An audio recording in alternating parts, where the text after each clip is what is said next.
Setting up as an autonomo in Spain is something that is not simple but not very complicated either. The best way is to use a lawyer that helps you, because lawyers have digital signing once they have a law license in Spain, and that's stamped by the tax office. And once that this is stamped by the tax office, they can present all the documentation for you online. However, the process is that you need to have some kind of visa that allows you to work, over here, and then once you have that, you need to make two ways in parallel. One is the tax office way, and the other one is the social security way. For both, you need to have a bank account in Spain that you can open once you have a residency card or even an NI number. Once you have a residency card, then you can apply yourself on the tax system. So then for that, you need to go to the model 3036 or 3037, and there you have to declare which activity you do. Very important, on the same day that you declare yourself under the tax office, you need to declare yourself under social security, because the data should be coincidental. It's much more simple to declare yourself through the tax office than through the social security system, which is a bit of a nightmare these days. For that, you need to apply for the social security number, and you need to get that associated to your date of birth and to your phone.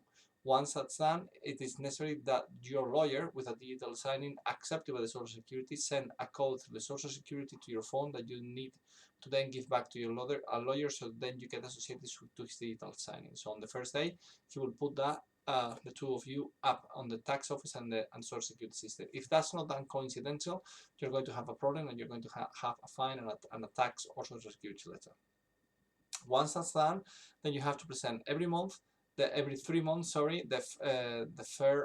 model 130 and the model 306. The year should be divided into 4 sets of 3 months each one, and at the end of each one you have to present the model 130 and the model 301. The model 130 is the one that allows you to pay a little bit in taxes through the year to generate some kind of piggy bank on the money that you have generated on the year, that then will be net with the model 100 that you will present at the in April of the following year, and there you will either get money back from the tax office or pay a little bit more. That's why the system is very convenient, because you don't pay your taxes in bulk. You just pay a little bit as the process goes on. The Social Security it is split on 3 segments. The first one is for the people that just get in the system, gets on the system. Then the Spanish government gives the benefit that you only have to pay 80 euros per month, and that you only have to pay 80 euros per month during the first year. That's a way to encourage people to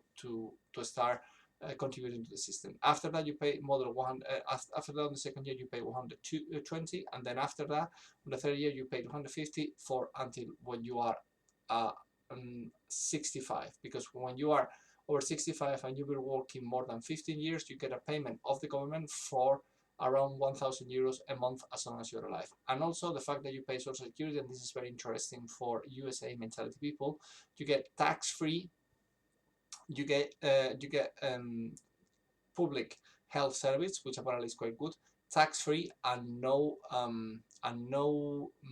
more charges. So then you don't have to pay your doctors on an invoice. Therefore, this is very, very, very convenient, and that's one of the reasons why people are so happy in Spain, because you get a very, very, very good health service for free.